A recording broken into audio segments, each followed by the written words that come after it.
Hello tout le monde! Nous revoilà à trois derrière le micro pour un nouvel épisode bonus avec Elodie Wery. Bonjour Armel, bonjour Elodie. C'est toujours un plaisir de t'accueillir chez les Bordéliques Repentis et nous avons hâte d'aborder la thématique du jour avec toi puisque nous allons parler de la préparation des vacances. Au moment où cet épisode sortira, nous serons mi-juin, donc ça nous a paru être un thème d'actualité. Quiconque suit un peu les aventures de la tribu d'Elodie Co sait que vous êtes de véritables globetrotters. Vous êtes qui plus est une famille nombreuse et vous partez souvent en van, en avion. Donc je suis sûre que tu vas avoir des tonnes d'astuces à nous partager pour bien s'organiser et optimiser la place. Vous êtes prêtes les filles? On est prête. Allez, c'est parti. Dans la première partie, j'avais envie qu'on discute un petit peu finalement de l'organisation en amont, vraiment de la préparation avant les vacances. Et donc, finalement, moi, du coup, alors mi-juin, on va voir, ce sera peut-être pas forcément, les gens auront peut-être déjà commencé un petit peu à travailler sur le sujet des vacances, on s'y prend souvent un peu tôt. Mais l'une des premières questions que j'avais, c'est un petit peu quels sont les critères importants pour vous quand on choisit finalement une destination de vacances? Est-ce que c'est le budget? Est-ce que c'est les intérêts un peu des uns et des autres? Ce qu'il y a à faire sur le lieu, les activités? Enfin voilà, comment est-ce que chacune un peu vous arbitrez un petit peu tout ça? Ah, j'ai envie de me lancer, évidemment, vous me Vas-y. lancez sur mon sujet passion. Moi, j'ai un critère essentiel quand je pars quelque part, c'est la météo. Alors la OK. météo, parce que, on vit, la plupart du temps en Belgique et que la météo est très capricieuse ici, qu'on n'a pas toujours des étés ou des printemps qui sont très ensoleillés et moi je suis clairement quelqu'un qui aurait dû naître sur une île, sur une plage, au bord de l'eau, avec 30 degrés toute l'année. Je rêve de vivre un printemps éternel. Du coup, pour moi, la météo joue beaucoup. Donc OK. clairement, ça va être le critère que je vais mettre en priorité, lors du choix des vacances. Donc le soleil quoi, en Alors, priorité, si je le comprends bien? soleil, le printemps et l'été, mais aussi un vrai hiver, parce que c'est un peu Oui, le aussi. souci de nos pays, hein, c'est qu'on n'a pas toujours de la neige ou très peu et de moins en moins, évidemment.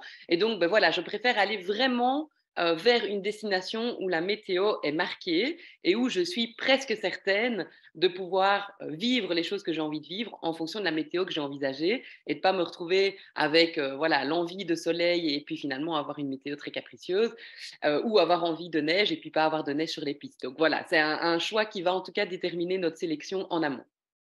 OK.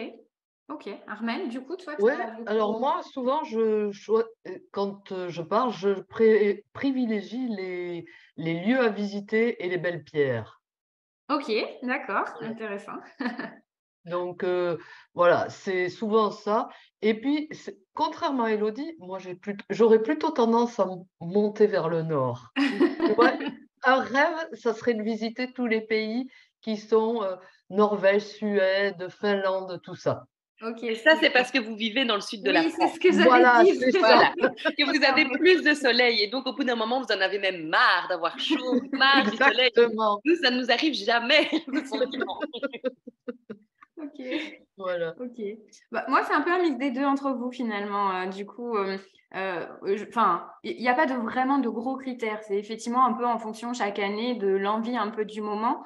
Moi, ce que je vais réfléchir, c'est surtout, plutôt mer, plutôt montagne, plutôt campagne. Enfin, c'est plutôt un peu par type, d'endroit que j'ai envie, du coup de visiter, sans forcément m'accrocher vraiment à, du coup, est-ce qu'il y a vraiment des activités ou des choses, des lieux en particulier que j'ai pas envie de voir? Après, c'est vrai que je suis, souvent, moi, portée aussi sur la découverte. Donc en général, c'est, souvent un endroit, où on n'est pas allé, où on a envie du coup de, voilà, découvrir, de nouveaux lieux et cetera. Donc c'est un peu les critères, du coup, principaux, quoi. De toute façon, on ne Alors, peut pas avoir les mêmes critères quand on est comme moi, juste entre adultes, et avec toi, Julie, qui a un tout Oui. petit, et toi, Elodie, qui a des ados et des tout petits, c'est plus, voilà, c'est plus compliqué de choisir un lieu qui convienne à tout le monde. mais je rebondis sur ce que tu disais. Moi, je trouve que le fait d'aller dans des endroits nouveaux est aussi hyper important. Donc, OK. si j'ai le choix entre une destination où j'ai déjà été, qui m'a plu, hein, dans laquelle je me Oui. suis sentie bien, et une destination nouvelle, je vais toujours choisir la destination nouvelle, ce qui crée d'ailleurs souvent des discussions dans notre couple, parce que moi, je suis un peu la folie, j'ai envie de découvrir des nouveaux endroits. Pour moi, c'est vraiment idiot de retourner, c'est mon avis, hein, dans un endroit qu'on a déjà vu le nombre d'endroits qu'on n'a pas encore vu sur Terre. Donc, C'est toujours ça. cette sensation de j'arriverai jamais au bout. Et Thibaut, il aime en fait le fait de retourner dans un endroit qu'il connaît parce qu'il sait ce qu'il va avoir. Et donc, il Ouais. est Ouais. plus rassuré, il connaît le chemin, il sait par exemple qu'il va se débrouiller avec la langue, il sait qu'on a pu manger des choses qu'on aimait bien. Enfin, voilà, donc dans son quotidien, il va être plus rassuré. Et Il donc, y a on un est côté toujours en rassurant. train de tirailler. Et notre accord à nous, ça a été l'hiver. C'est lui qui choisit la destination. Donc, en fait, chaque hiver, on retourne dans la même partie de la France, en montagne, qui est vraiment son coup de cœur, où on est sûr d'avoir de la neige parce qu'on est en altitude, que c'est un endroit très enneigé en France, etc. Et puis, l'été ou le printemps, c'est moi qui choisis. Et donc là, par contre, on va vraiment explorer de nouveaux endroits Le avec une monde. petite prédilection pour les îles quand même. Est-ce que Ok. c'est un critère d'homme? Parce que mon mari, Joël, serait à peu près toujours retourné au même endroit. C'est Je sais rassurant. pas, moi, mon conjoint est pas contre du coup l'idée de partir dans des endroits nouveaux. Lui, après, c'est plus effectivement, j'ai l'impression, ce qu'il va y avoir à faire du coup comme activité ou ce qu'on va découvrir. Mais il n'est pas forcément du coup absolument Bon, ça cantonné va, à un c'est lieu, bien. quoi. Donc, Et c'est pas typiquement masculin en tout cas. à ce Ou alors, je fais sujet, l'exception. À ce sujet, je me demande quand même, toutes les trois, vu qu'on est quand même connus et reconnus pour notre organisation, notre bonne gestion, notre anticipation. Voilà, c'est vraiment des qualités types, je crois, dans le home organizing, d'aimer structurer les choses. Comment est-ce que vous organisez vos voyages? Vous les préparez en amont ou vous êtes plutôt en dernière minute? Alors, moi, je suis pas du tout dernière minute. C'est Moi très non plus. personnel, mais alors, du coup, ça me convient pas du tout. Mais quand même, j'ai évolué un peu. Il y a quelques années, j'étais très, très connue pour faire des super PowerPoint, des programmes de vacances, le truc super millimétré. Je me rappelle encore de notre voyage en Norvège, du coup, où on était à l'époque que tous les deux avec mon conjoint, où vraiment, voilà, on avait dégainé cette espèce de programme et notre hôte Airbnb était mais impressionné avec des étoiles dans les yeux, genre ah waouh, enfin vraiment voilà, ça l'a fait beaucoup rire. Donc j'ai quand même un peu évolué sur un peu le lâcher prise. Je pense aussi que le fait d'avoir des enfants, etc. Voilà, ça aide un peu sur ce côté-là. Mais moi, je suis quand même plutôt team. J'aime bien un peu savoir un peu où je mets les pieds. Voilà, là où j'ai un peu lâché prise, c'est sur le côté activité. Avant, je me renseignais vachement sur ce qu'il y avait à faire, etc. Et là, je me dis, on va se reposer et voilà, les activités, c'est bonus, quoi. Donc, mais quand même plutôt team préparé, moi. Oui, alors moi, c'est team préparé, mais team préparer le voyage, voilà. Mais après, les activités, c'est en fonction de la météo, de l'envie du moment et tout ça, quoi. Ah ben ouais, c'est très bien. Et en fait, moi, vous allez être étonné, mais je suis tout l'inverse de vous. Je ne prépare rien. Et donc, c'est ça qui est très étonnant. Et c'est pour ça que je me suis permise de poser la question, parce que c'est intéressant pour les auditeurs de voir que ce n'est pas parce qu'on aime la sécurité et l'anticipation. Parce que moi, je suis quelqu'un qui aime vraiment mettre en sécurité les enfants, par exemple. Donc, je fais attention Oui. à ce genre de critères quand on part quelque part. Mais moi, je fais plutôt partie de la team freestyle. Donc, j'aime bien me laisser porter par le voyage. Mais par contre, je comprends tout à fait ce que vous avez exprimé avant. Je crois que ça vient du fait de vraiment se rendre compte de la chance qu'on a de voyager, de ne rien vouloir rater de cette occasion en or. Et donc pendant des années, puisque moi j'ai pas du tout voyagé quand j'étais enfant, je viens d'une famille nombreuse, on n'avait pas du tout les moyens de voyager et les seuls endroits où on allait c'était à la mer du Nord et c'était très gai et je n'ai aucun regret. C'est pas du tout une critique, mais j'avais quand même un manque de voyage, de découverte, d'exploration du monde. Et donc quand j'ai pu commencer en étant plus autonome, en commençant à gagner ma vie, etc., à faire des premiers voyages, qui étaient des voyages principalement en France, je préparais tout parce que je voulais être sûre de ne pas rater une De seule rien miette fait. de ce voyage. Voilà, je voulais être sûre de ne pas être déçue par quoi que ce soit. Je voulais être sûre de ramener un maximum de souvenirs, d'utiliser un maximum le temps que j'avais à ma disposition. Et donc, je comprends tout à fait votre manière de faire. Je crois que ça vient vraiment de l'envie de ne pas en perdre une miette, de ne rien rater. Mais je me suis rendu compte qu'en fonctionnant comme ça, en étant trop dans l'anticipation et la structure, en fait, je perdais le plaisir de l'instant présent. Et donc Ouais. ça, c'est vraiment quelque chose que les enfants m'ont amené en grandissant et en étant avec eux en permanence. Eux, ils s'en fichent en fait. Qu'on soit sur cette plage ou sur une autre, ils s'en fichent. Qu'on soit dans cette activité ou dans une autre, ils s'en fichent. Qu'on mange mexicain ou italien, ils sont juste en train de profiter de l'instant présent. Et ils font des photos avec leurs yeux. C'est ce que je leur ai appris à faire quand ils étaient tout petits. Faire des photos avec leurs yeux et pas toujours faire des photos avec leur téléphone et toujours dégainer et pas vouloir rater un moment. Et donc, j'ai vraiment pour pouvoir profiter un maximum des voyages, lâcher complètement prise sur ce qu'on va faire sur place. On verra bien. Et en fait, en n'ayant pas d'attente, en n'ayant pas de structure, en n'ayant pas de préparation, je me laisse vraiment porter par ce qui se passe et je profite beaucoup mieux. Voilà, ça, je pense que c'est une grande leçon, mais je pense que ça vient aussi par le nombre de voyages qu'on fait. Le jour où j'ai su que toute ma vie, je mettrais de l'argent de côté pour voyager et que ce serait ma priorité, c'est-à-dire que je préfère 1000 fois mettre de l'argent de côté pour un voyage que de changer de voiture, que d'acheter des choses pour la maison, que voilà, il y a vraiment un choix de mettre une grosse partie du budget de ce qu'on gagne dans les voyages. Mais le fait d'avoir fait ce choix-là et de savoir que j'allais me donner l'autorisation et la permission de voyager jusque quand j'en aurais vraiment marre, jusque quand j'en pourrais plus, en fait. Vraiment de me dire, je vais aller jusqu'au bout de cette soif de voyage. J'ai lâché prise et je me suis dit, cool, aujourd'hui, tu es là, mais demain, tu seras ailleurs, profite. Voilà, et juste savoure le moment. Et en fait, depuis, je trouve que les voyages se passent beaucoup mieux. Il y a beaucoup moins de friction, beaucoup moins de frustration, beaucoup moins de timing, beaucoup moins de stress aussi. On est beaucoup plus dans le fait Ouais. de profiter. Ok.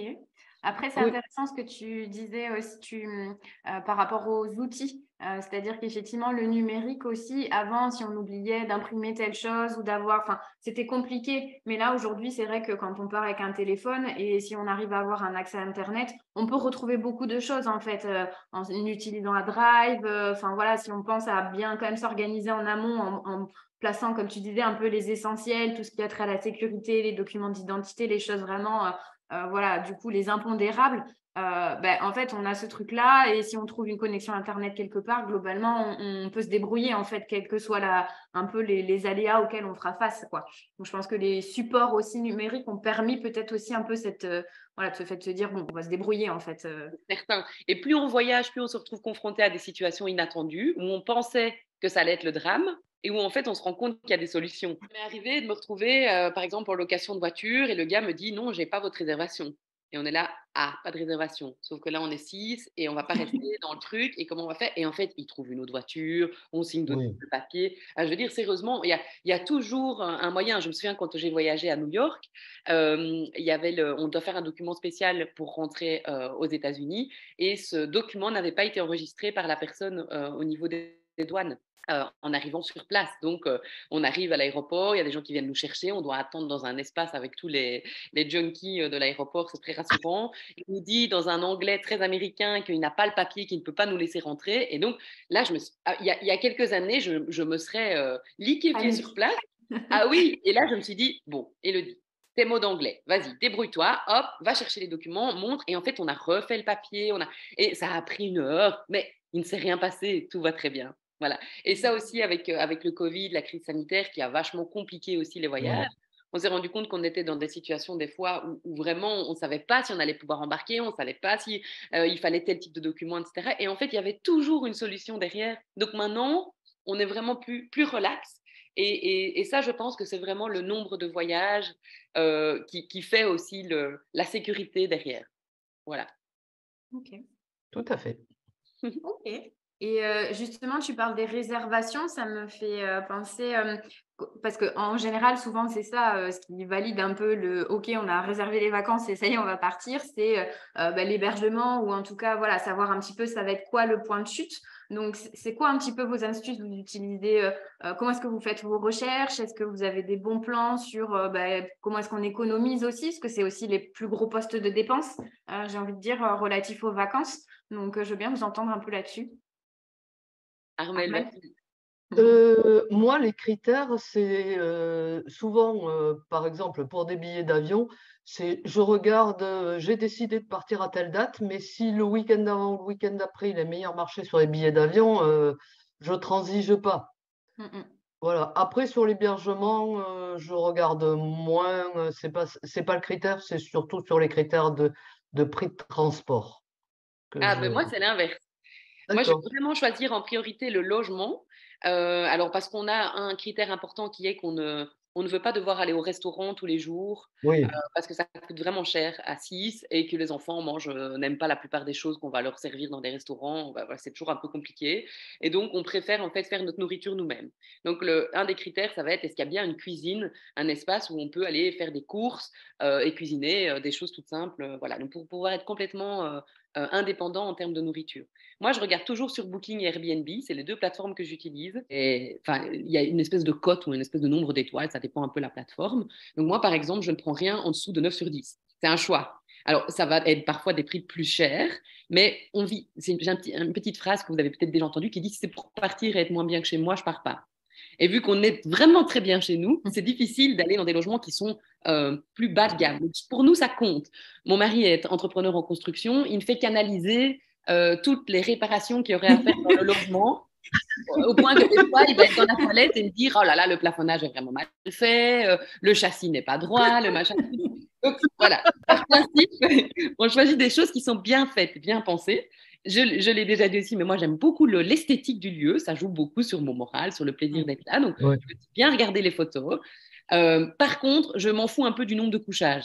Donc, nos enfants, ils peuvent dormir à peu près n'importe où. Ils dorment de toute façon en tas les uns avec les autres. Donc, s'il n'y a pas 3 chambres, je m'en fous. S'il n'y a pas le nombre de lits obligatoires par enfant, c'est pas grave non plus. On les met à 2 dans un lit, ou on met un matelas par terre, ou on prend Salomé près de nous. Enfin, on trouve une solution. Donc, pour nous, ça, c'est pas très grave. Et puis alors, je regarde les avis. Donc, évidemment, la cote est liée aux avis. Et je lis vraiment les avis. Et je lis pas que la première page des avis parce qu'ils mettent toujours les avis positifs en premier. Tout à Et fait. donc, voilà, genre, on se situe tout près de l'aéroport, bruit d'avion. Ça, c'est un truc rédhibitoire, quoi. Moi, je veux pas avoir le bruit des avions. Passage de voitures permanentes, réveillées pendant la nuit par les voisins. Ça, c'est hors de question aussi. Enfin, donc, j'ai des petits trucs quand je les vois et quand je vois que c'est répété plusieurs fois dans les avis, je balance. Et donc, Ouais, là, ça me met une journée avec tous ces critères de chercher. Et une fois que j'ai trouvé que le prix, parce que je me fixe un prix au départ aussi, donc ça, c'est en fonction des endroits où on va, hein. Il y a des prix qui varient évidemment. Oui, Et je me mets un budget. Si c'est dans le budget, que ça correspond aux critères, que les dates sont OK, qu'on a notre petite cuisine et que c'est bien situé. Et alors, je regarde quand même un truc, c'est la situation par rapport à ce qu'il y a autour. Et ça, on ne l'a pas fait, par exemple, quand on est parti en Sardaigne, et on aurait dû. Il suffit de taper le guide du routard, la Sardaigne. Il est marqué en long et en large qu'il n'y a rien dans le sud de l'île et que tout se trouve dans le nord. Eh ben, on a été dans le sud et on s'est rendu compte très vite qu'il n'y avait effectivement rien.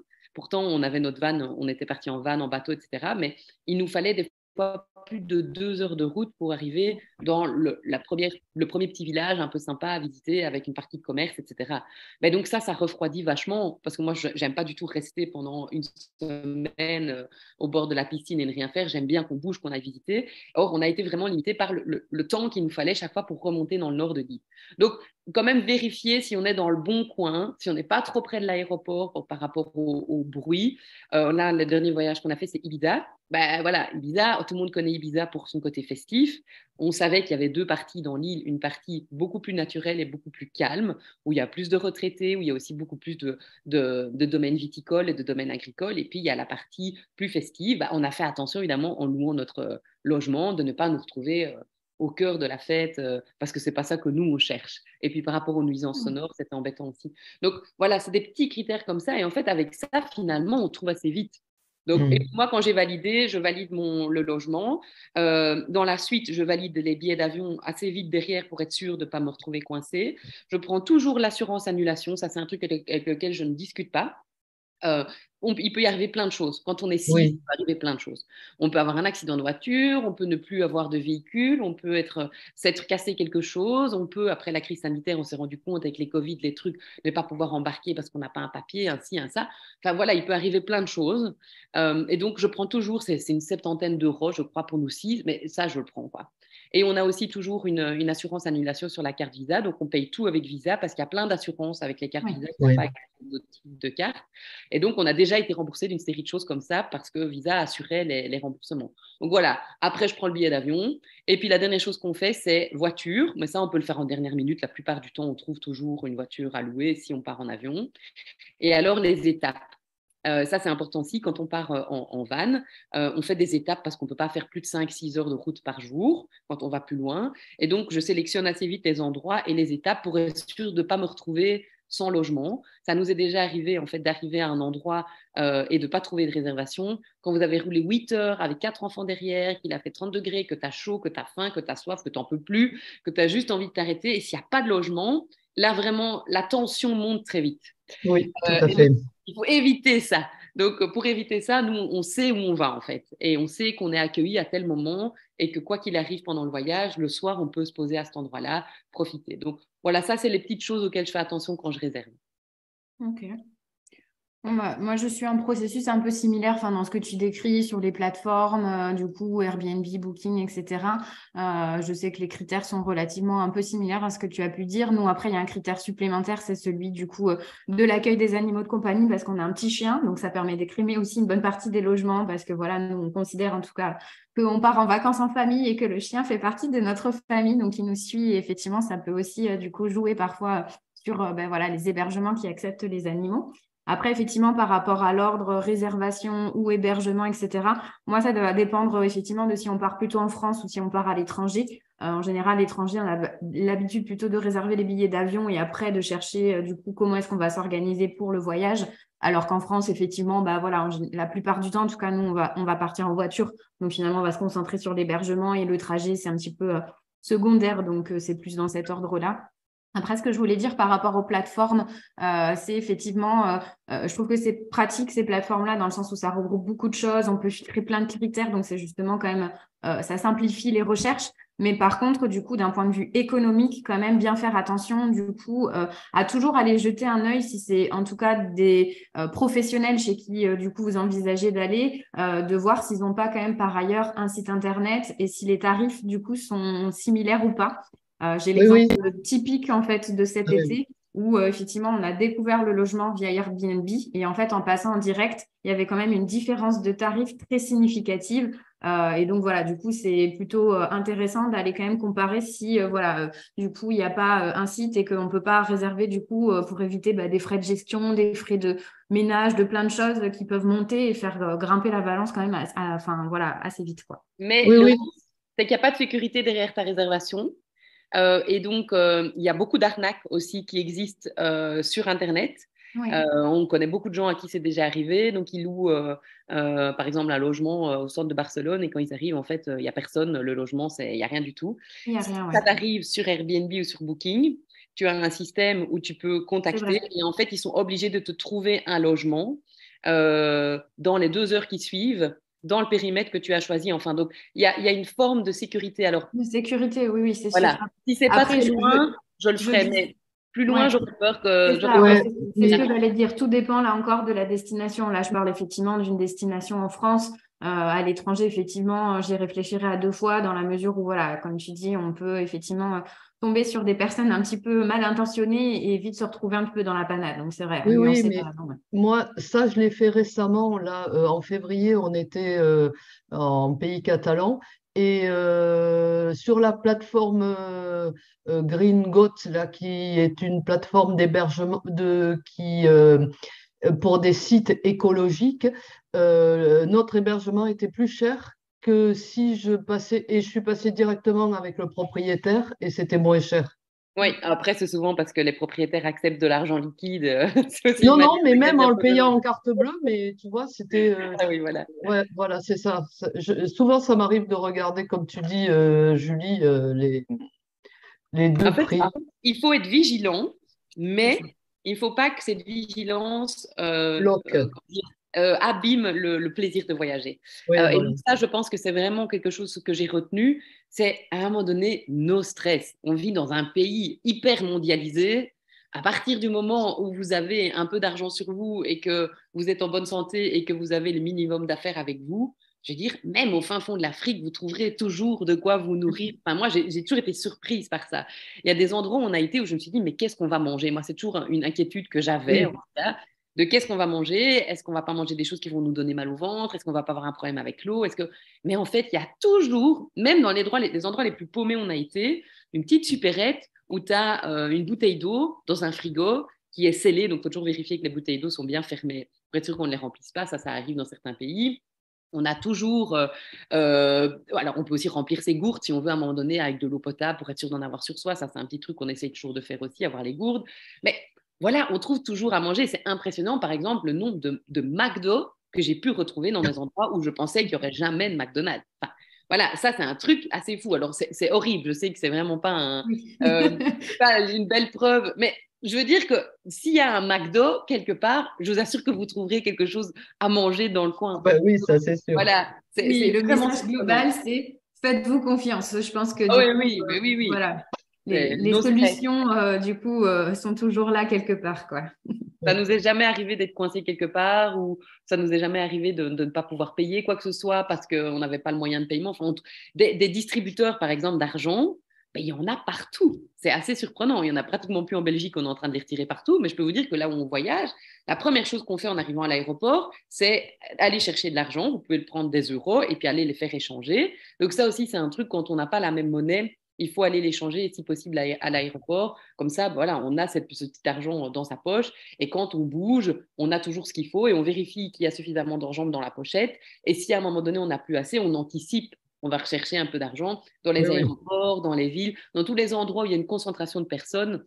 Il y a toujours à boire, à manger, des distributeurs voilà, une connexion l'argent. Internet. Ça aussi, la connexion Internet, hein, c'est hyper surprenant, mais on peut très facilement capter de l'Internet. Il suffit d'avoir un bon abonnement un peu partout dans le monde. Alors, il y a des endroits, par exemple, la Suisse, c'est étonnant, mais ça coûte très, très cher.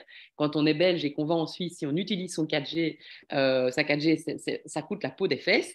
Et donc, on s'en rend compte parce qu'on reçoit un SMS tout de suite qui nous dit qu'on a dépassé le 4G. Et qu'est-ce qu'on fait? Bah, on cherche un Wi-Fi dans l'endroit où on loge, par exemple. Et donc, on peut toujours trouver une connexion. Et donc, voilà. Et il y a beaucoup de choses auxquelles on peut accéder aussi hors connexion. Donc, bref, il y a toujours des solutions. Mm. Vraiment, il faut Oui, se oui. rassurer par rapport aux gens qui sont très angoissés. Faut se faire confiance. Faut se faire confiance. On s'est retrouvé dans des Ouais. situations vraiment, genre une petite anecdote comme ça, on prend beaucoup les ferries avec notre van pour pouvoir aller d'un endroit à l'autre quand c'est une île. Et là, on se retrouve avec Salomé toute petite. On doit sortir très vite en fait du van quand on est garé dans l'espèce de grand garage du bateau. C'est l'horreur parce qu'on est tous collés, mais quand je dis collés, on sait à peine sortir de la voiture. Les gens crient très fort. Là, c'était pour aller où je pense en Corse.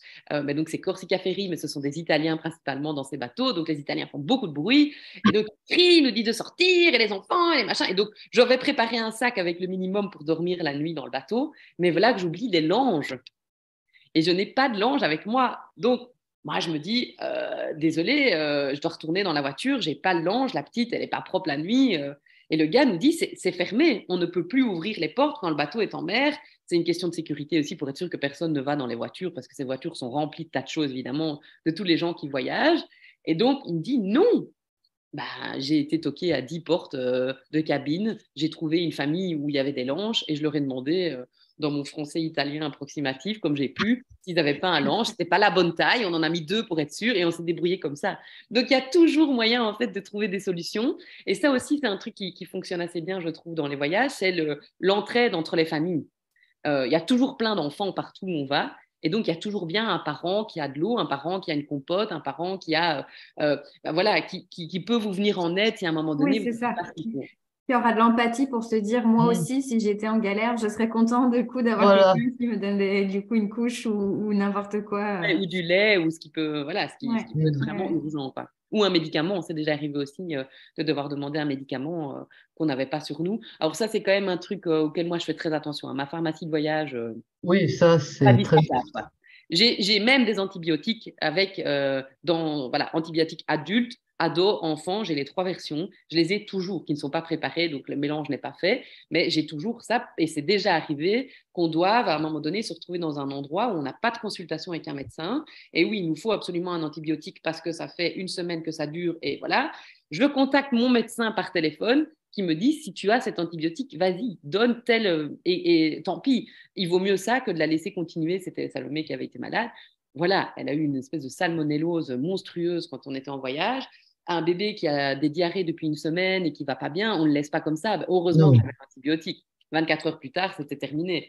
Donc ça, c'est des petites choses que j'oublie pas, quoi. Par contre, en avion, c'est compliqué parce qu'en fait, il faut pas les mettre dans les sacs, parce que si on les met dans les sacs qu'on prend, ben, il y a le contrôle au niveau de la sécurité. Il retire tout ce qui est liquide de plus de je ne sais plus combien de millilitres, Ouais. il y a une règle. Et donc, voilà. Alors, on a déjà pu discuter, hein. Quand ça touche aux enfants, si on n'est pas d'accord et qu'on rouspète, alors en fait, il faut une espèce d'analyse du produit et ils acceptent, après l'avoir passé dans une machine, de le reprendre dans l'avion. Donc, c'est déjà arrivé, par exemple, avec Oui. du lait pour Salomé, voilà. J'ai dit, je suis désolée, mais moi, elle a besoin de son lait. C'est ce lait-là qu'elle boit et pas un autre. Si vous me l'enlevez maintenant, ça va être la catastrophe pendant les 8 heures de vol. Et vous devez me laisser ce lait-là. Et j'ai pas en plus petite quantité. Donc, et en fait, ils le passent dans une machine. Je ne sais pas très bien ce qu'ils font. j'ai pas très bien compris ce que c'était, mais en tout cas, on a pu le reprendre dans l'avion. Donc, ils font des exceptions. Oui, pour les enfants, ils sont Pour assez. les médicaments, même chose, le Nurofen, on a pu le prendre, etc. Voilà.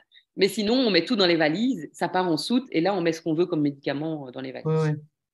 Ah, donc justement, ça fait une bonne transition. Tu commences à parler un peu des affaires qu'on prépare, donc les médicaments, le lait, etc. pour du coup le départ. Donc, je vous propose qu'on passe un peu à cette deuxième partie. Ben, finalement, là, on a parlé de voilà, l'organisation globale des vacances en termes de planning, de destination, etc. Là, maintenant, on est sur les affaires pour le départ. Donc, est-ce que vous avez une organisation particulière du coup à nous partager? Comment est-ce que vous préparez un petit peu vos affaires en amont du jour J, quoi? Alors, quand tu as des garde-robes minimalistes, c'est assez facile à faire de faire ta valise. Il n'y a pas, voilà. Donc, moi, j'ai même plus besoin de liste quand je pars. Ok. Je, toc toc, je vais ce qu'il me faut pour le nombre de jours et puis voilà, et ça rentre dans une petite valise. Ok, donc tu prends pas l'intégralité de ta garde-robe, tu Non, sélectionnes quand même non, des voilà, pièces c'est ça. du coup Mais en fonction du nombre de jours pour lesquels oui, tu pars. voilà, c'est ça. Mais en tout cas, voilà, quel que soit un peu, effectivement, j'imagine qu'une garde-robe minimaliste, on en a parlé dans un des épisodes, donc Voilà, je pense que nos auditeurs sont un peu au courant, mais effectivement, tu peux plus facilement mixer les pièces. Donc tu prends voilà, moins c'est la ça. tête Donc, sur est-ce que ça va aller ou pas en termes du coup de tenue, quoi. oui, oui, voilà, c'est ça. Donc, c'est pas très compliqué. J'ai plus pas besoin d'avoir la liste, savoir si je prends 3 t-shirts, 4 pantalons. Voilà. Moi, j'ai Et, pas de liste non plus, ouais. étonnamment, hein. Donc, comme quoi on croit que tout est listé, pas du tout. Ça me stresse en fait les listes. Je vais faire le tour de la maison. Donc moi, ma technique, c'est celle-là. Donc pour le moment, on est à la tanière. Ça veut dire que de toute façon, nos maisons sont tellement minimalistes et organisées que c'est pas très compliqué. En fait, je passe de Voilà. pièce en pièce et je rassemble à un endroit un palier ou une zone où j'ai de l'espace et où ça ne me dérangera pas. L'ensemble des choses. Donc, je vais vraiment les chercher. Je vais dans une chambre, je fais le tour et j'ouvre tous les rangements en fait pour être sûr qu'il n'y ait pas un truc auquel j'ai pas pensé. Et je rassemble et je prends la quantité de la place dont je dispose. Donc, si on part en van, on met dans des caisses, on en reparlera. Donc, j'ai un nombre de caisses et un volume de caisses qui ne peut pas être dépassé, point.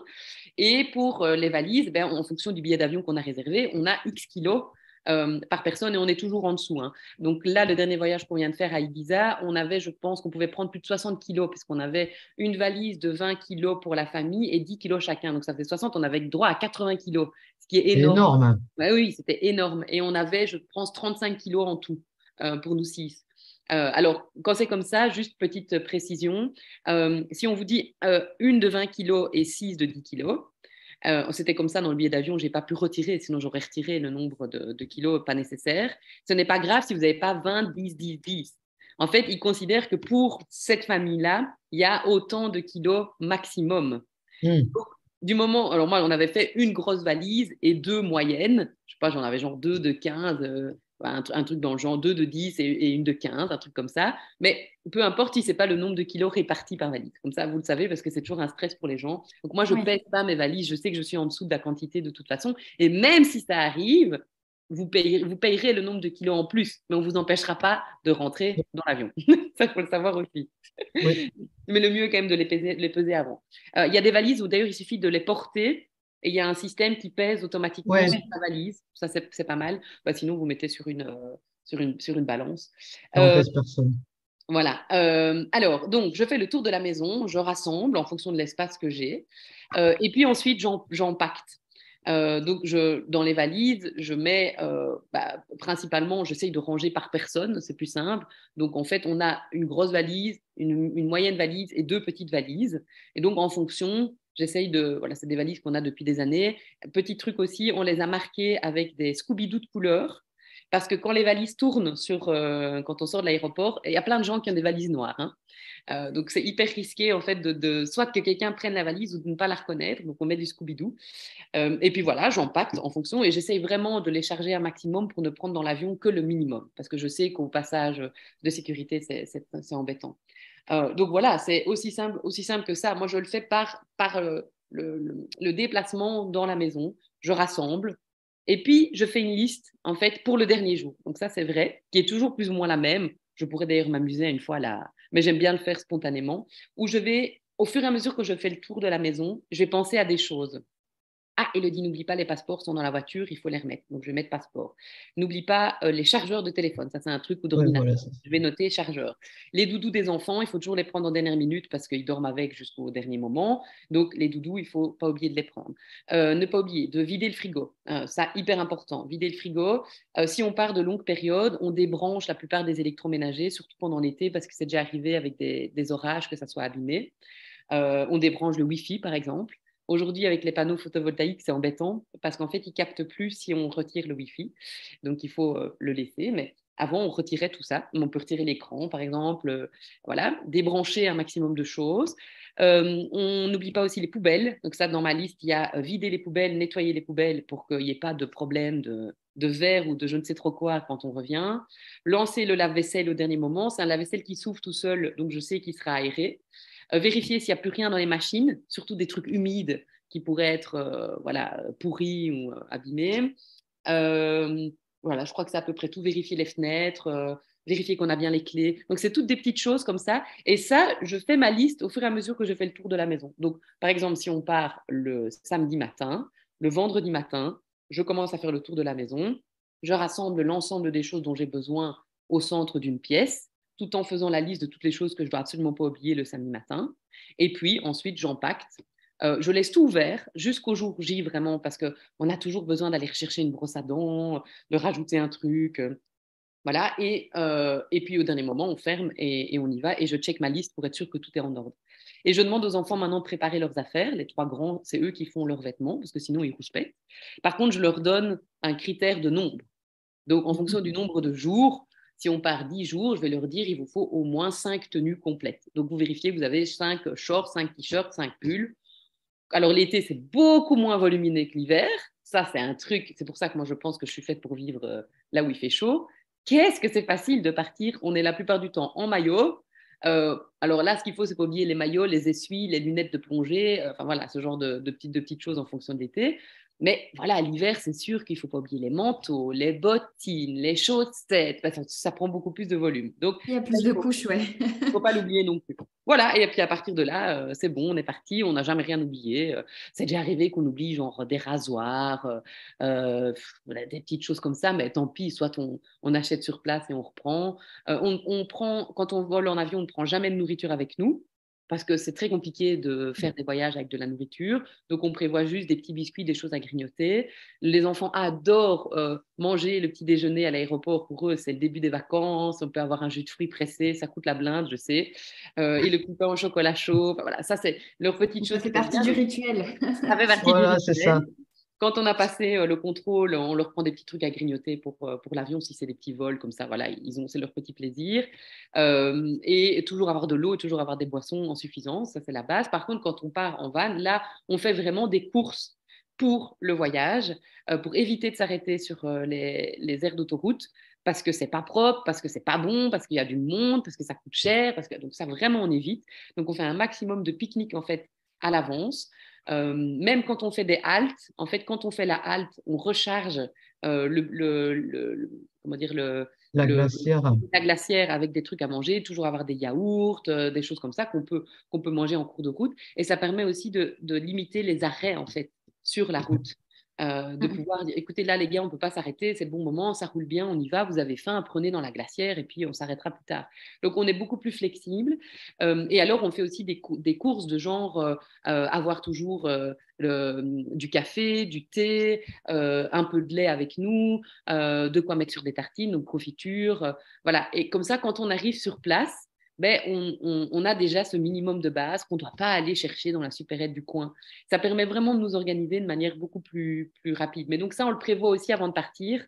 On fait des courses, c'est Thibaut qui fait les courses, et il a 1 ou 2 boîtes en fonction de ce que j'ai comme espace dans le van pour lui, et il me charge tout ça dans l'auto et on a tout ce qu'il faut. J'avais vu une astuce passer sur les réseaux sociaux que je trouvais plutôt maligne. Moi, je ne l'ai jamais fait, mais c'était aussi de se dire, sinon, si on va dans une zone où, en tout cas, il y a quand même un supermarché relativement proche, de faire un drive, en fait, du coup, à récupérer le jour où on arrive. pour se dire on s'encombre pas non plus pendant le transport de ça. Et finalement, on a la corvée des courses à s'épargner le jour où on arrive, on est un peu fatigué du transport. On a juste à venir récupérer. Je crois que c'était une idée plutôt maligne, ouais, du coup. Ouais, Donc, c'est une super idée. Mais moi, j'aime trop la spontanéité. Tu vois, quand on oui. arrive, je sais pas ce qu'on a envie de faire à ce moment-là. Bah, par exemple, quand on a été à Santorin, le vol n'avait pas été long, mais il y avait eu du retard et on a attendu longtemps le taxi à l'aéroport qui devait nous amener à notre lieu. Et arrivé sur le lieu, on est dans un petit village. Il n'y a pas de supérette. Oui, c'est ça, voilà. Après, ça Voilà. dépend. Et donc, on sait qu'on va devoir attendre la voiture de location du lendemain pour pouvoir bouger. Donc, qu'est-ce qu'on fait? Bah, on cherche un petit resto. Et là, franchement, c'était le meilleur restaurant. C'est le souvenir qu'on a le plus beau de Santorin. Le plus, ouais, c'est On ça. crève la dalle. On s'est levé à 3 heures du matin pour prendre le billet d'avion. On est tous fatigués. On arrive, il fait 30 degrés. Enfin, et on attend ce taxi qui nous amène. Et c'est hyper compliqué avec la poussette, avec les valises et tout.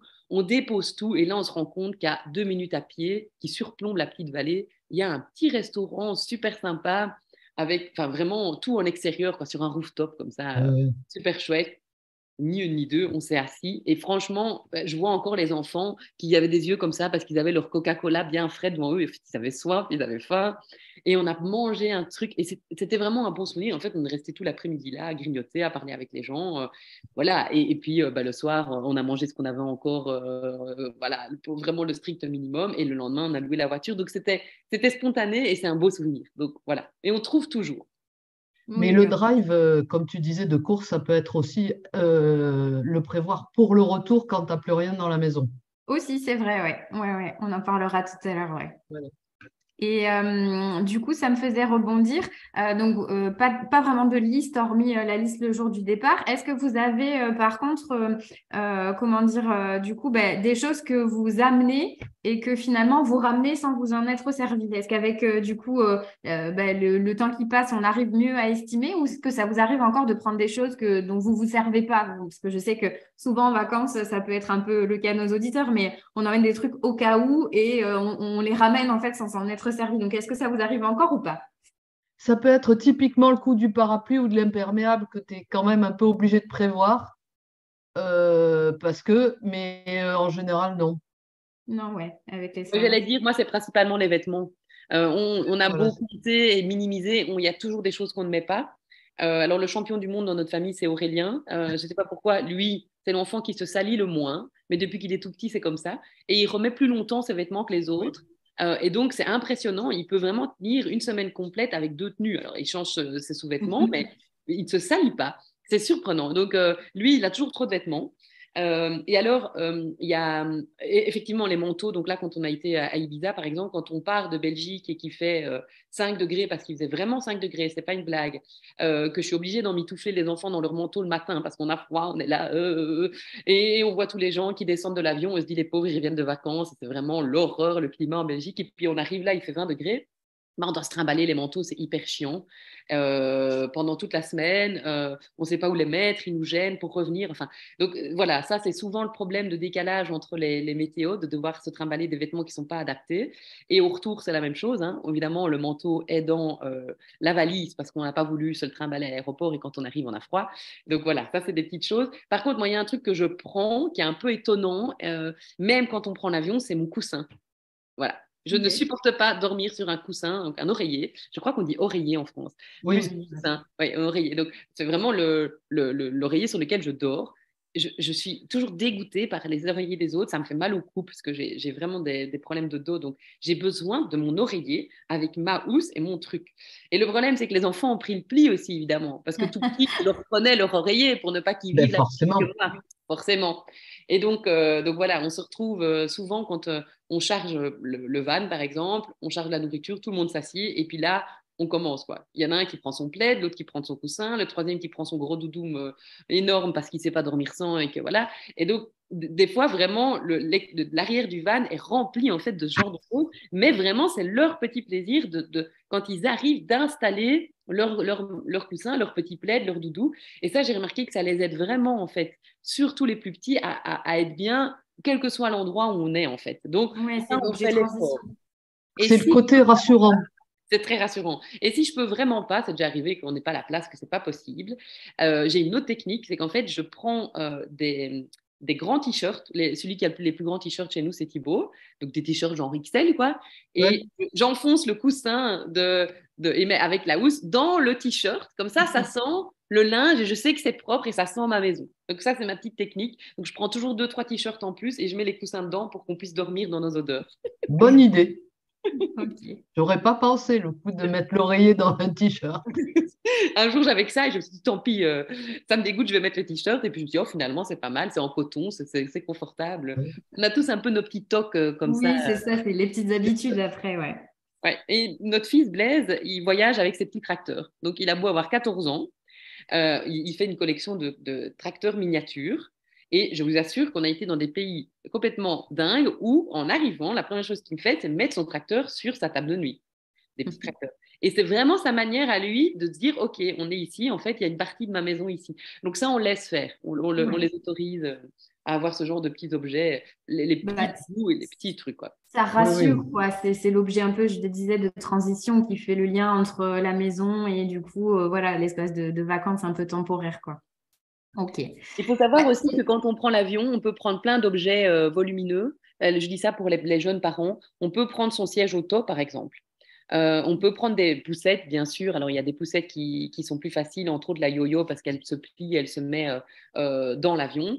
Mais on peut vraiment prendre des choses volumineuses si on a peur au niveau de la sécurité. Il y a des endroits où vraiment il n'y a aucune sécurité, où quand on loue une voiture, on ne va jamais vous proposer, parce que ça n'existe pas, des sièges auto. Donc, nous, dans ces cas-là, on prenait notre siège auto avec nous pour installer Salomé en sécurité.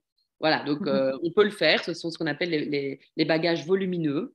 Il y a un endroit spécial dans l'aéroport où il faut les placer. Il y a des gens qui voyagent avec des planches de kitesurf, qui voyagent avec des violons, des violoncelles énormes. Et en fait, tout ça peut tout à fait être transporté. Voilà, donc il ne faut pas avoir peur de demander et de se renseigner si à un moment donné on a peur par rapport à la sécurité, quoi. Ouais. Ok. On en vient sur le sujet de l'optimisation de la valise, de la place.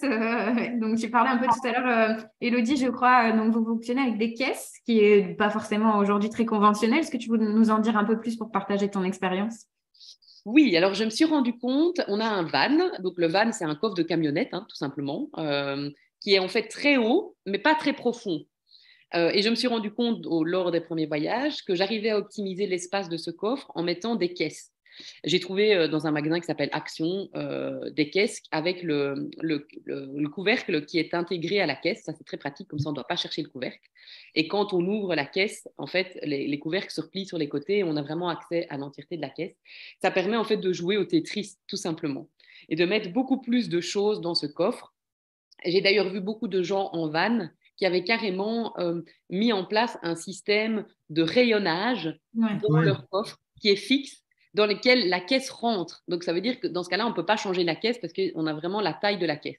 C'est pas mal. Moi, les caisses varient en fonction. Il y en a qui se cassent, on essaye d'autres systèmes. Donc, je préfère ne rien fixer en fait dans le coffre. D'autant qu'on a le système de lit qui peut se mettre derrière, donc il vaut mieux ne rien mettre et laisser ce coffre vide en fonction de ce qu'on veut en faire. Et nous, on peut en fait avancer la banquette ou reculer la banquette, donc on peut aussi mettre la caisse en horizontal ou en vertical en fonction de la place qu'on a. Et donc, ça limite la place qu'on a dans l'habitacle devant ou pas, quoi. Donc ça, c'est assez pratique. L'idée, c'est que chacun a sa caisse. Donc ça, j'aime beaucoup l'autonomie que ça permet avec les enfants. Et chacun a le même volume de caisse. C'est une petite caisse dans laquelle ils vont mettre leurs sous-vêtements, leurs vêtements, leurs affaires. Donc, il y a une caisse par enfant plus une caisse par adulte. Donc, on a déjà 6 caisses. Et on a une à 2 caisses donc une au moins pour tout ce qui est médicaments et produits de soins. Donc, je mets ensemble les savons, les choses comme ça. Et puis, on a une caisse avec tout ce qui est essuie. Donc, essuie, je ne sais pas comment vous appelez ça, essuie de bain. Oui, les serviettes et tout ça. Voilà, on prend toujours. Ah oui, un truc que j'oublie jamais, c'est du papier toilette. Ça, c'est vraiment le truc, ça m'a sauvé la vie plus d'une fois. Parce que des fois, on arrive dans des logements où il n'y a qu'un rouleau de papier toilette, mais assis, le premier rouleau de papier toilette, il va très vite. Donc, il faut toujours en avoir un de rechange. Et alors, dans l'auto, le nombre de fois qu'on a utilisé des papiers toilette. Quand ils étaient plus petits, c'était plus des lingettes, mais ce n'est pas très écologique. Mais ça permettait de frotter les mains et ce genre de choses. Maintenant, on est plus sur du papier toilette avec de l'eau. Voilà. Donc, on met tout ça dans cette caisse. Et en fait, ce sont les caisses que je mets toujours en dernier dans le coffre, donc auxquelles on a accès par la banquette arrière.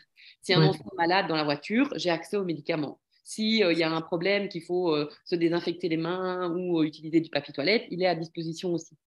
Alors, après, nous, dans le van, on a plein de rangements cachés.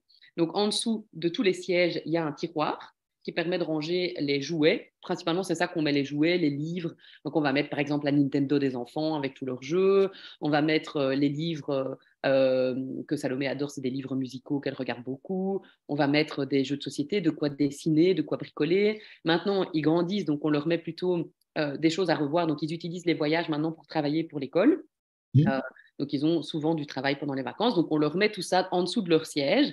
Et de nouveau, chacun a un siège et chacun a son petit tiroir avec ses petites affaires en dessous. Ça permet de gagner du temps. Et on a mis des housses sur les sièges avec il y a des pochettes derrière. Des pochettes, oui. Voilà. Et donc là, on range les téléphones, les chargeurs. Qu'est-ce qu'on range? Le fameux rouleau de papier toilette qu'on va utiliser 10 fois pendant le voyage. Les gourdes d'eau qu'on remplit toujours avant de partir. Tout ça est rangé dans les pochettes. Donc, en gros, dans le coffre, on a juste les vêtements et le minimum nécessaire. Et alors, on retire un des sièges du van. Donc, on a 7 places, en fait. Mais vu qu'on voyage à 6, on retire un des sièges qu'on laisse à la maison. Et donc, on libère toute une place au milieu, là où on met la nourriture. Donc, on a 2 grandes boîtes où on met, parce que la nourriture, ça va vite, hein. Nourriture et alors la glacière qu'on met entre les sièges avant, parce que c'est moi qui distribue à manger. Et on met toujours bien les glaçons dedans. Et ça, c'est un des premiers trucs que je fais en arrivant. Je cherche un frigo avec un système où je peux remettre les glaçons. Pour que le lendemain, quand on repart, on ait toujours... Parce que ça, la nourriture qui n'est pas fraîche, ça peut vite être catastrophique en voyage. Donc, on fait vraiment très attention à ça. Et dès qu'on arrive dans un endroit où il y a de l'eau potable, on recharge les gourdes. Donc, ça, c'est toutes des petites choses auxquelles on pense au fur et à mesure, à force de voyager. Dans notre van, on a toujours un petit pot aussi. Un petit pot pour faire pipi. C'est censé ne servir qu'à Salomé, mais tout le monde l'a déjà utilisé. Et vu que le van, en fait, les fenêtres sont noircies, on ne voit pas à l'intérieur, ça nous est déjà tous arrivé à un moment improbable de dire sortez, je dois faire pipi, désolé, fermez la porte, faire pipi dans le pot et puis aller vider le pot plus loin. Donc, ce pot nous a sauvé la vie plus d'une fois. Et j'allais te demander, une fois que vous arrivez sur place, après, donc, vous videz les caisses complètement, vous vous servez un peu comme des valises, vous gardez les caisses et ça fait office de, voilà, de contenant dans lequel vous vous servez au fur et à mesure des vacances, c'est plutôt ça? Alors, ça va dépendre combien de temps on reste sur place, mais si on ne reste que quelques jours, c'est sûr qu'on ne vide pas les caisses. Donc, on ouvre le coffre, chacun prend sa caisse, et chacun dépose sa caisse dans l'endroit où il va dormir, et chacun pioche dans sa caisse et referme la caisse avant de partir. Donc, on ne défait pas tout systématiquement, ça nous fait perdre trop de temps. Maintenant, si on s'installe pour 10 jours quelque part, oui, c'est voilà. pratique de sortir des affaires, voilà, et puis, ça froisse beaucoup, donc...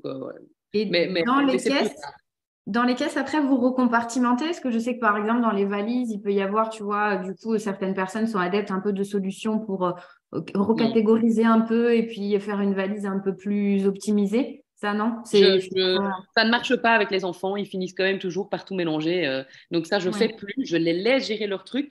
Mais par contre, avant de partir, je leur ai souvent expliqué le système de pliage ou de roulage. Donc, ils voient bien qu'ils gagnent du temps. Et donc, ils ont... Par réflexe, ils vont avoir tendance à le faire.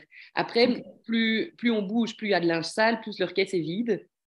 Et donc, au bout d'un moment, s'associe un truc, un sac pour le linge sale, c'est la base, quoi. Il faut toujours avoir un grand sac pour mettre le linge sale. Et donc, leur caisse va se vider au fur et à mesure, mais le sac de linge sale va se remplir. Et donc, ça, c'est aussi un des critères, j'ai oublié de dire tout à l'heure, dans le choix des logements. Il faut qu'il y ait de quoi laver les vêtements. Parce que vu qu'on part avec une toute petite caisse et qu'on part souvent sur des plus longues périodes, il faut qu'on puisse à un moment donné, ne fût-ce que laver les sous-vêtements parce qu'on n'en a plus assez. Donc, moi, j'aime vraiment bien. Il y a pour cette raison-là et pour la raison que je déteste rentrer, devoir faire mes lessives à la maison. Je trouve que ça fait punition. Donc, je préfère les faire tant que je suis encore en vacances, dans mon état d'esprit très cool, où tout est très chouette, tout est très beau, tout est très agréable. Ça passe beaucoup mieux. Et donc, soit on trouve, c'est déjà arrivé, un logement avec une machine et un séchoir, ce qui est quand même souvent le cas maintenant. S'il n'y a pas de séchoir, peu importe, il y a un système pour sécher dehors. Soit on est dans un espèce de centre de vacances comme on a fait ici en Allemagne, et il y a une machine à disposition, on paye 2 euros, on a un petit... voilà. Soit, c'est déjà arrivé aussi dans des endroits différents, où on doit trouver une washerette, un endroit où on peut aller laver à l'extérieur, quoi. Et donc, c'est mon petit moment à moi. Je prends mon bouquin, je vais poser mon linge, et je trouve ça hyper satisfaisant, en fait, de replier tout, de remettre dans les caisses, de rentrer. Et donc, quand on rentre, en fait, moi, il me faut, je sais pas, peut-être 2 heures maximum pour essuyer les traces du voyage. Ok. Vraiment, j'ai pas envie de me trimballer ça plus loin. Donc, c'est comme ça que je Oui, fais. parce que c'est très démoralisant d'avoir des tonnes de linge à laver quand tu rentres de voyage. C'est rigolo, c'est un truc que je fais pas du tout, mais enfin, en vous écoutant, ça me paraît évident, donc ça Ah, m'inspire pour les prochaines vacances. si, si, moi, il faut que je rentre de voyage avec le minimum de linge sale. Il y en Oui. a toujours un peu, hein, mais une Oui, lessive, quoi. Ok, forcément, les une derniers lessive. jours, tu es obligé les derniers jours d'avoir un peu du linge sale ou les serviettes si tu les amènes, mais Oui, c'est le c'est minimum. marrant. Je ne l'ai pas dit tout à l'heure, mais pour moi, c'est hyper important qu'il y ait des draps de lit et les essuie-de-bain fournis Oui, avec. Et je préfère payer ce service supplémentaire que de devoir, parce que c'est très volumineux, de devoir prendre ces essuies, ces draps de lit. Et alors, la punition quand tu rentres, de devoir te taper tous les tout draps de lit. laver. Alors, ça, pour moi, c'est pas un luxe, c'est une nécessité, quoi. Quand Oui, on oui, je voyage suis à 6 d'accord. comme ça, et d'ailleurs, nous, on rentre toujours au dernier moment. On rentre juste, enfin, quand on reprend l'école le lundi, on rentre le dimanche à 17h, quoi. On va vraiment profiter du voyage jusqu'au bout. Donc, je ne peux pas me taper tout le lundi à faire ce genre de choses. Je perds du temps dans la reprise et dans le travail, etc. Donc, vraiment, je suis convaincue que l'argent que je vais mettre dans ce service, je le récupère en gestion et en organisation de mon travail en rentrant, en fait. Donc, ça, on ne discute pas, quoi. On prend les draps de lit et les Oui, essuie avec. oui, moi non plus, je négocie pas. Les logements, c'est avec drap et serviette.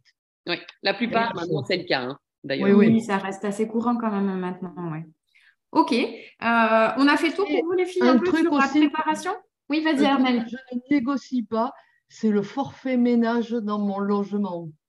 Ok. Je Idem. refuse de faire le ménage. euh, Idem. Alors, moi, je crois que la dame de ménage qui passe après nous, elle doit se dire, ils ont nettoyé. Oui, Parce moi que aussi, chez moi voilà, aussi, mais j'ai vraiment un grand respect pour les gens qui font ça.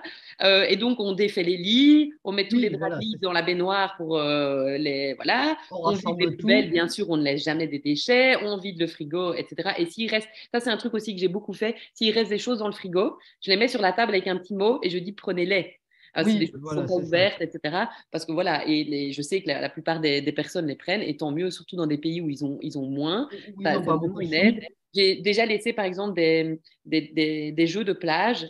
On a oublié de prendre les jeux de plage avec. On était là pour 10 jours, il faisait super beau. On a acheté un ensemble de plage, mais je ne pouvais pas reprendre ça dans l'avion, je trouvais ça débile. Et donc, je l'ai mis que la personne qui en a besoin le prenne pour ses enfants. Et je suis sûre que ça a rendu service à quelqu'un. Idem pour les livres et les magazines. Tout ce que je lis sur place reste sur place. Donc là, par exemple, dans l'appartement Ibiza, j'ai laissé mes 2 magazines et mon livre. Je les ai mis dans la bibliothèque. En fait, il y avait une Oui, oui, bibliothèque voilà, avec c'est des trucs, ça. et je me suis dit quelqu'un d'autre les lira. Donc j'essaye vraiment de ramener le minimum. Et ce qu'on a déjà fait aussi, entre autres, à l'île Maurice, on avait une grande maison, et c'est le cas dans certains endroits où on voyage, entre autres ces pays-là, mais aussi, je sais, au Maroc, entre autres, ça existe. Il y a une personne responsable de la maison. Et c'est cette personne, en fait, qui accueille les gens et qui est là tous les jours, qui fait le ménage, qui fait aussi la nourriture. Donc, en fait, on paye ce service. Moi, j'ai trouvé ça génial parce qu'elle nous a cuisiné plein de plats qu'on n'aurait jamais pu faire. Et en fait, c'est aussi quelqu'un qui peut être là au cas où pour gérer le babysitting des enfants. Donc, c'est vraiment un truc de dingue. Ouais, Et ça ça ne me- coûtait pas plus cher que d'une location ici en France. Donc, c'est ça qui Non. est fou. Et donc, cette dame-là, évidemment, on est resté un mois, donc on s'est plus que pris d'affection pour elle. Encore aujourd'hui, elle nous envoie des messages régulièrement et elle suit l'évolution des enfants. Salomé avait que quelques mois, donc voilà, elle s'était entichée de cette petite blonde aux yeux bleus. Elle n'en avait jamais vu des comme ça, des enfants aussi clairs de peau. C'était adorable. Et donc, en fait, on lui a laissé une grosse partie de nos vêtements quand on est parti. Voilà, donc je lui ai laissé mon vernis à ongles parce qu'elle trouvait ça génial, en fait. Elle était fascinée par mon vernis à ongles. Et donc, bah, je lui ai laissé le vernis en lui disant prends-le pour toi, tu en auras plus besoin que moi. On lui a laissé les turbulettes, je ne sais pas si vous voyez ce que c'est. Oui, On dit ça en France, les les sacs gigoteuses. ligoteuses, parce qu'elle avait un petit-fils. Et elle me disait que son petit-fils avait froid pendant l'hiver. Alors, c'est un hiver Oui. approximatif, c'est pas le même hiver qu'ici, mais vu que les maisons ne sont pas isolées et pas chauffées, bah, évidemment, moi j'ai entendu ça, j'ai laissé toutes les turbulettes de Salomé, je me suis dit, c'est pas grave, on trouvera d'autres solutions à la maison. On a laissé des vêtements, j'ai laissé plein de vêtements. Tout ce qui était trop petit, en fait, j'ai tout laissé. Voilà, et quand on est parti, on lui a laissé un gros pot de fleurs avec une plante parce qu'elle adorait le jardin et on lui a dit merci comme ça. Et elle était hyper heureuse, mais pour nous, c'est pas grand-chose, quoi, de laisser 3 shorts et 2 t-shirts. Ouais, non. Voilà, et pour elle, ça représentait vraiment beaucoup. Donc voilà, on est revenu ce jour-là bien plus léger qu'on était parti. Et ça, c'est un truc que je me souviendrai voilà, toute ma vie. Et les enfants ont vraiment fait le pas de dire, OK, ça, je vais laisser, ça, je vais laisser, ça, je vais laisser. Les médicaments, on a laissé toute notre trousse de médicaments. Ils n'ont pas accès aux médicaments et Non, non. facilement. Et donc, elle a halluciné quand elle m'a vue dans la salle de bain, en fait, ouvrir ma pharmacie et commencer à aligner tous les médicaments pour être sûre. Et un jour, elle m'a dit, j'ai mal au ventre. Et je lui ai dit, mais tracasse, j'ai ce qu'il faut. Buscopan, machin. Comme dans une pharmacie, j'allais chercher tout. Et elle dit, mais nous, on n'a pas ces médicaments-là. Et donc, je lui ai laissé tout. Tout est resté dans le meuble là. Et je lui ai dit, prends-les. C'est pas pour le voyage, on va pas avoir de problème au retour. Moi, en rentrant, j'irai à la pharmacie, j'irai chercher ce qu'il faut. Donc voilà, on peut aussi laisser une série de choses. On peut partir avec Tout une à série de fait. choses en sachant qu'on va les laisser sur place. Ça, Mm, c'est assez fréquent. Mhm. Ok. Bon, super. Vous avez commencé un peu à parler du coup de la corvée lessive, etc., que vous essayez d'économiser quand on rentre. Donc, je veux bien qu'on parle un peu, bah, du coup, maintenant, OK, les vacances sont finies, on est au niveau du retour. Donc, l'organisation finalement post-vacances. Donc, de ce que j'ai compris, vous êtes team, voilà, tout est plié, tout est vidé, rangé, du coup, dès que vous arrivez, hein, c'est ça, les filles? Ah oui, oui, moi c'est ranger. Dès que je range, on pose. Bon, si c'est l'heure de manger, on grignote un peu et puis après je range toutes les affaires, hein. OK, ça traîne pas, quoi. Oui, oui, non, parce que après, de toute façon, sans ça, tu laisses la valise là pendant une semaine au milieu du salon parce que les activités ont repris donc, et que tu n'as pas le temps. Donc, Ouais, ouais, ouais, et donc tu puis le quand fais de c'est bien suite. organisé, en général, ça va très vite. Et vous Moi, avez ce que d'autres... Ouais, vas-y. je conseille, c'est de prévoir un temps post-vacances pour ça. Donc, Oui. de l'anticiper et de l'organiser dans son planning. Donc, Ok. imaginons qu'on rentre tard, je sais pas moi, le dimanche et qu'on reprend l'école. Je vais rien me mettre le lundi parce que je sais que je vais avoir besoin de cette journée de transition pour remettre tout à jour. Euh, Par contre, si là, on était revenu le dimanche à midi, bah, je savais que j'avais le dimanche après-midi. Et donc, voilà, je savais que le lundi, je serais de nouveau prête à redémarrer. Donc, c'est déjà prévoir un temps parce qu'on sait que ça prend du temps de vider, de sortir. Et effectivement, de ne pas postposer en fait cette action, de commencer dès le retour. Moi, j'ai deux, allez, on va dire trois petites habitudes. La première, c'est de faire les albums photos très vite. Donc, des Ouais. fois, ça m'arrive même de les faire sur le voyage du retour parce que je m'ennuie, que je suis dans l'auto et que j'ai X heures devant moi. Et donc, en fait, je fais tout par une application qui s'appelle Journeyprint qui est sur mon téléphone. Vu que les photos sont là, qu'elles sont claires dans ma tête et que j'ai rien d'autre qui est venu polluer le fil de mes photos, ça va très, très vite de faire des albums photos en ligne. Je les commande et ils arrivent dans les jours qui viennent. La deuxième petite habitude, c'est d'installer les petits souvenirs pour les enfants. Donc voilà, ils adorent ça. Ils mettent de l'argent de côté toute l'année pour pouvoir, au moment où on est en vacances, ramener un souvenir. Ils ont chacun leur petit truc. Blaise, par exemple, ce sont les plaques avec le nom de l'endroit où on a été. Et donc, voilà, notre petit plaisir, c'est de trouver l'endroit où on va mettre cette petite plaque dans son espace à lui pour venir agrémenter ses souvenirs. Euh, la troisième petite habitude, c'est de nettoyer, si on est en voiture, de nettoyer la voiture dans la foulée. Donc, une fois que Mm. c'est vidé, j'aspire l'auto et je vais la passer au car wash. Enfin, vraiment, c'est important. Un van, après, je ne sais pas moi, 10 jours de baroudage avec les enfants, c'est la catastrophe, hein. Il y a Ils des ont miettes, il y a des trucs, il y quand a... c'est que des miettes, ça va. Ils ont renversé du jus d'orange. Enfin, on peut tout imaginer, hein. Il y a Salomé a fait pipi dans son siège auto. Blaise a laissé un chocolat qui a fondu au fondu. soleil dans la porte. Enfin, tout ça existe vraiment. Et donc, c'est la première chose Je que je sens le fais. vécu.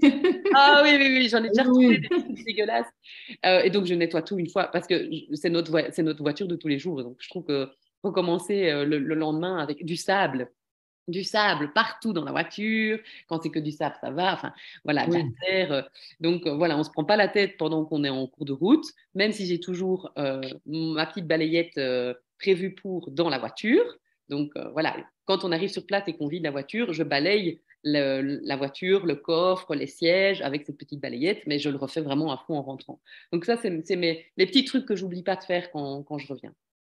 Ok. Oui, parce que c'est le type de truc que si tu attends, tu ne le feras jamais de toute Oui, c'est façon. comme la En particulier valise. comme les albums photos. Ouais, ouais, ouais. Et les albums, c'est pareil. Bah, moi, je suis un peu comme toi, je prends un temps dédié, mais je préfère à la limite rogner un tout petit peu. Par exemple, tu disais, voilà, le truc de on arrive à 17 h le dimanche pour reprendre le lendemain. J'ai besoin, moi, d'avoir ma transition. Donc, je sais qu'on préfère peut-être se dire, ben, on va partir assez tôt le matin pour avoir le temps, tu vois, d'arriver et d'enclencher un peu quelques éléments, du coup, de rangement, de routine, etc.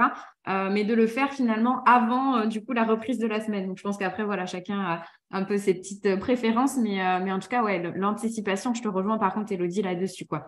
Oui, Après voilà, ouais, c'est vrai que moi tu vois les lessives, on les faisait en rentrant et voilà, ça me je retiens l'idée que effectivement quand même ça peut être du coup non mais c'est vrai, c'est déprimant cette espèce de pile de linge du coup oui, et moi, voilà. j'ai vu ça, les lessives, tu vois, là, on était en vacances en février avec nos enfants et nos petits-enfants. Ben, ne serait-ce que pour les enfants, les tout petits, c'était parce qu'ils n'avaient pas une montagne de linge, hein, parce qu'ils étaient Oui, bah arrivés, puis certains arrivaient de Belgique, d'autres d'ailleurs, mais ça permettait de faire une rotation et voilà. oui, c'est Surtout vrai que quand. nous, on a aussi une garde-robe un peu minimaliste. Donc, en plus, quand tu reviens de vacances, bah, effectivement, il ne te reste pas grand-chose à te mettre sur les fesses. Donc, Et, et du puis coup, d'avoir surtout, effectivement déjà commencé un peu à anticiper, ça enlève une partie du stress, c'est Et vrai. puis surtout, pour les adeptes des couches lavables, c'est très pratique. Oui, c'est Ah sûr. oui, clairement, oui. Ouais, Après, moi, en ouais. voyage, tu vois ça, couche lavable, protection Oui, hygiénique en tissu, j'évite vraiment parce que j'ai toujours peur que ça traîne dans un sac et que j'ai pas le temps de les laver. Donc là, je vais faire des exceptions, quoi. oui, oui, non, mais ça. Pour tout ça, c'est. Je pense à quelque chose, un petit rituel qu'on a qui va vous faire sourire. Mais sur le voyage du retour, bah, on demande toujours aux enfants ce qu'ils ont adoré, donc ce qu'ils ont préféré, leur meilleur moment.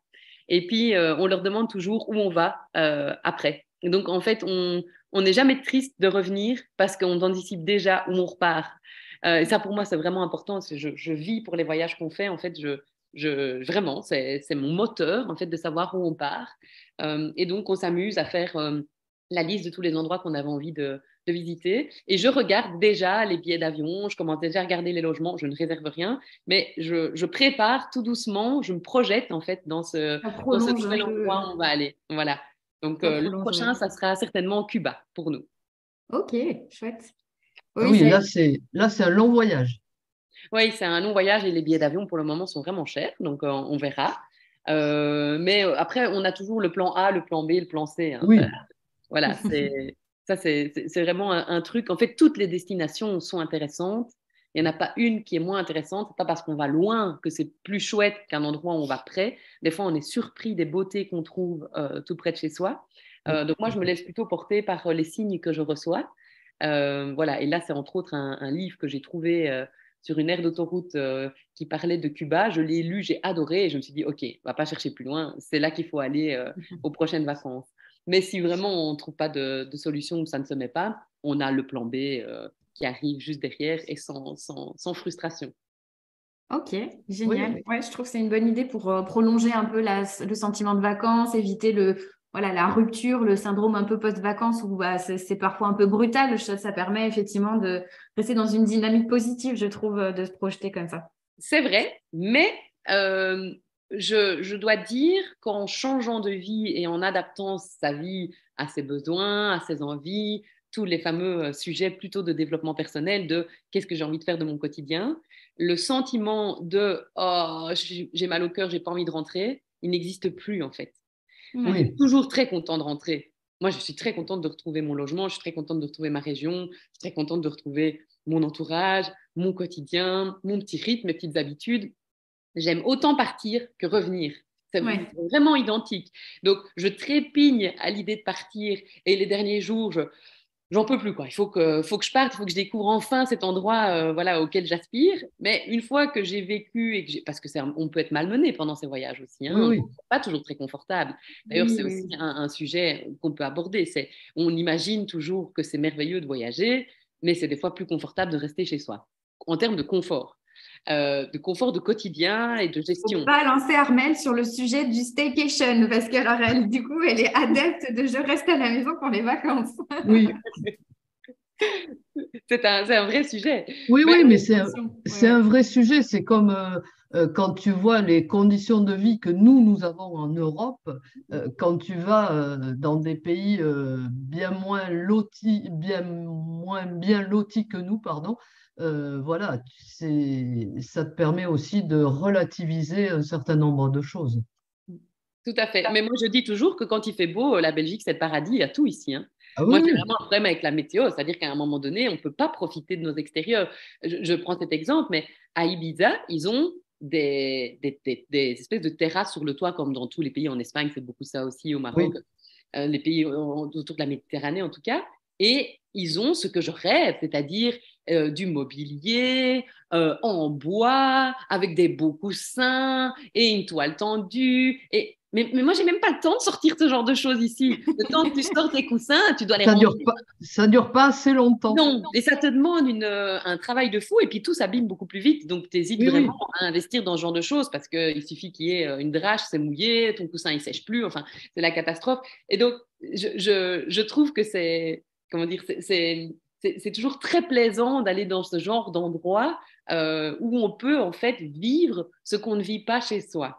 Mais c'est aussi très gai de revenir et de se rendre compte qu'on a la chance de vivre ici. Et ça, c'est un truc dont on s'est tous rendu compte chez nous, c'est qu'on est des voyageurs, mais on n'est pas, on ne sera jamais expatrié, on ne partira jamais pour toujours. On sait qu'on aime l'endroit où on vit, on sait qu'on aime la vie qu'on a ici, le rythme qu'on a ici, mais on l'aime parce qu'on sait qu'on peut régulièrement le casser en allant découvrir d'autres choses. Mais jamais je me suis dit, alors qu'on a déjà vu beaucoup d'endroits, je pourrais vivre ici. Jamais. J'ai Ouais, pas trouvé. il y a ton lieu ressource et voilà. C'est ça. Oui, c'est au cocon, ça te fait du bien de. Moi, je te me rejoins Elodie sur le fait de. Je suis contente de partir, mais à la fois, des fois, je suis impatiente de rentrer aussi. Donc, c'est là où tu te dis que voilà, c'est important aussi de, je pense, se construire un endroit un peu, comme tu dis, Armel aussi, refuge, dans lequel tu te sens bien, un cocon. Ça te donne ce sentiment d'avoir envie d'y revenir, quoi. Tout Tout à à fait. fait. J'ai envie d'aborder ce sujet, mais je ne sais pas si vous avez envie de réagir et peut-être même de terminer, si vous avez envie, le podcast sur ce sujet. Je pense qu'il y a une idéalisation du voyage qui fait beaucoup de tort aux voyageurs. Tout à fait. Euh, voilà. D'abord, on a une vision, un nombre d'images quand on pense à un endroit qui sont souvent liées à ce qu'on voit sur Internet, à ce qu'on voit dans les bouquins, à ce qu'on voit dans les guides de voyage. Et puis, il y a la réalité quand on se confronte en fait au terrain sur place. Ça, c'est vraiment quelque chose qui, à force de voyager, est devenu naturel chez nous. On sait que ça ne sera jamais comme les images qu'on a en tête ou que ces images ne sont que des vues et qu'il y a d'autres choses autour. On sait par exemple qu'en arrivant, les aéroports, c'est toujours moche. C'est toujours dans les capitales ou dans les villes principales de l'endroit. Donc, c'est toujours des endroits qui sont très urbanisés, ce sont des endroits qui sont très bruyants, très pollués. C'est pratique parce qu'il y a tous les services à disposition, mais on n'est pas du tout dans quelque chose de beau, d'agréable, de sympa. Donc, voilà, ça, on le sait qu'il y a une distorsion entre ce qu'on projette en termes d'image et ce qu'on voit sur place. Mais il y a aussi une idéalisation sur le plaisir d'être en famille quelque part. Il ne faut pas croire que voyager se passe toujours de manière idéale. Il y a beaucoup de très beaux moments inoubliables là-dedans. Mais je pense, pour moi, et maintenant je le vois comme ça, c'est plus simple, le voyage, c'est d'abord une suite d'expériences, en fait. C'est une suite de leçons de vie et de leçons familiales, en fait.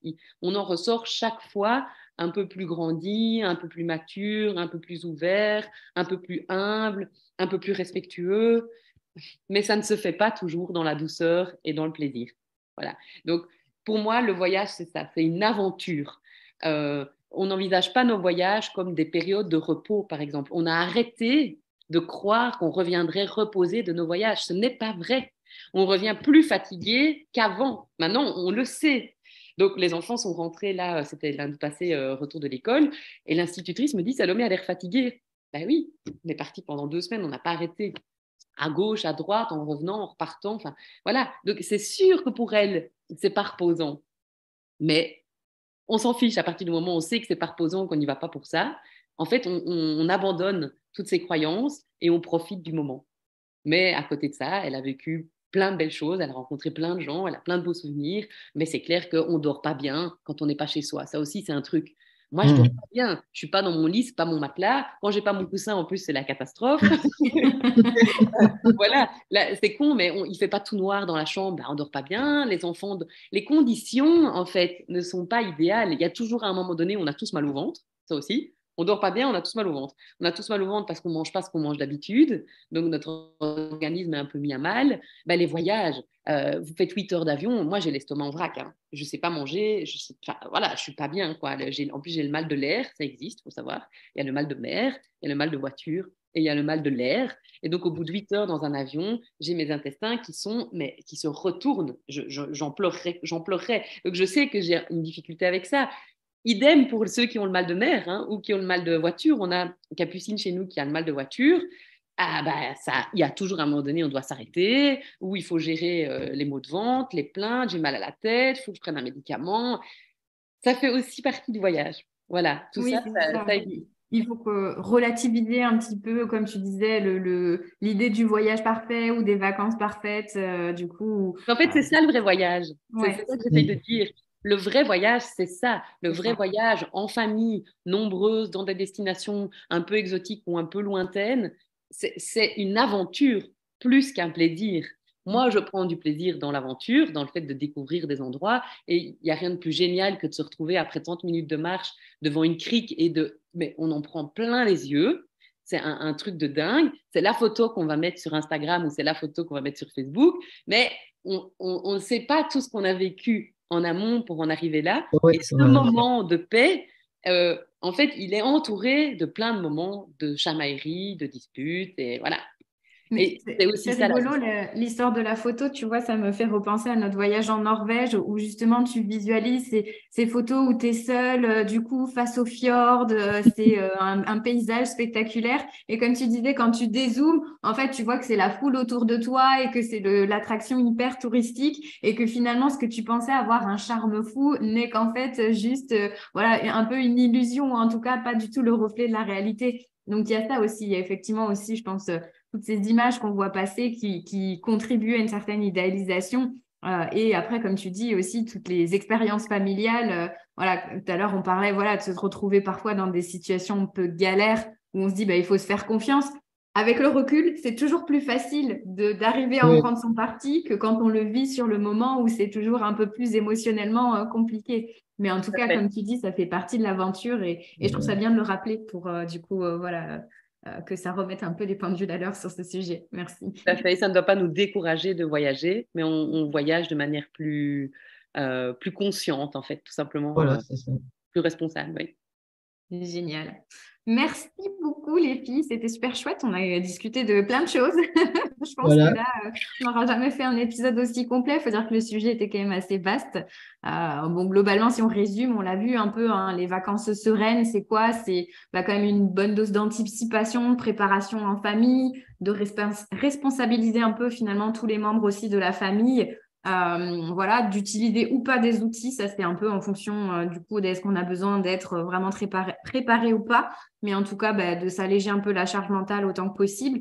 Et puis voilà, cette belle conclusion, je trouve, c'était une bonne Parfait. orientation de se dire que bah, il faut aussi lâcher prise et envisager que voilà, le voyage, c'est pas des vacances parfaites qu'on va raconter à ses collègues en rentrant à la machine à café et en mettre plein la vue. C'est finalement vivre des expériences et se nourrir un peu de tout ça et se créer des souvenirs.